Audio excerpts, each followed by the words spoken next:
Joining me now is Democratic Congressman and gubernatorial candidate from New Jersey, Josh Gottheimer.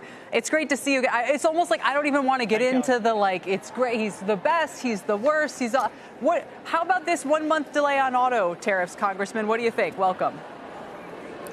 Listen, it's good to see you. I mean, listen, I'm mostly worried about what I didn't hear last night, which is what are we going to do to make life more affordable for people, to get taxes down, to restore SALT, and then, of course, the tariff policy, which we know is a $2,000 tax increase on families with Canada and Mexico, this 25% across-the-board tariff, and obviously the China tariff, like what the impact is going to be. And he sort of admitted last night, the president, that people are going to feel some pain.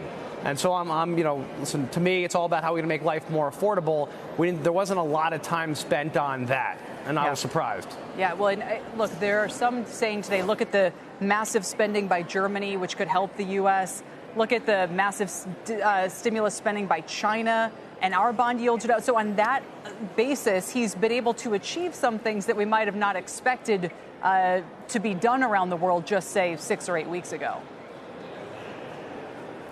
Right, but look at, and obviously the market reacted to this, but look at the policies he's setting forth and the pain that's coming. If you actually do if you have this across the board tariff with two of our key trading partners in the North and the South, and we know from autos to food what the impact of that will be on real folks who are just going to the grocery store and dealing with higher food prices to begin with on eggs and other products. You know what this could mean is just higher prices and higher costs for people, and it really is a tax increase on people at a time where we need to be cutting taxes and making life more affordable. And I was surprised he didn't talk about SALT either. You know, he threw in a few items on taxes but didn't talk about restoring the state and local tax deduction, which he had been talking about, and I think that's critically important in any tax package that's coming down the road. That's very interesting. And yeah, it was a warning sign during the Biden administration when consumer confidence really plunged, and it's not looking that great right now. So that's going to have to turn around if they want to kind of build a coalition, get through the midterms. I mean, past this massive tax bill that's got a lot in it. So and right now, you know, they're going it alone. There's many of us be willing to sit down, and I'm reaching out to try to figure out where the places we could agree on a tax bill where we can actually get taxes down for folks in Jersey, make their lives more affordable. Whether you're talking about a child care tax credit, or you're talking about SALT or other provisions, R&D that would help.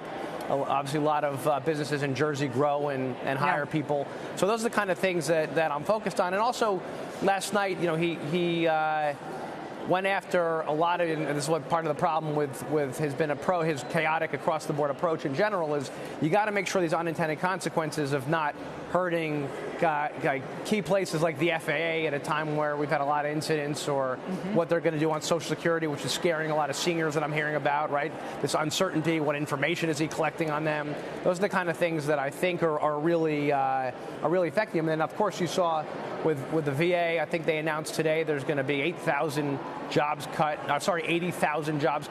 from the VA. That's a significant number, especially processing these claims of sick veterans who are exposed to toxic chemicals. So, you know, those are the kind of things that I'm getting a lot of calls in. By the way, bipartisan calls, Democrats and Republicans calling and saying, wait a second, what's going on here? It's one thing to make government more efficient, which I believe in deeply, smarter and more efficient government. It's another just to go across the board and affect things like the CIA and national security, which is obviously a big focus of mine.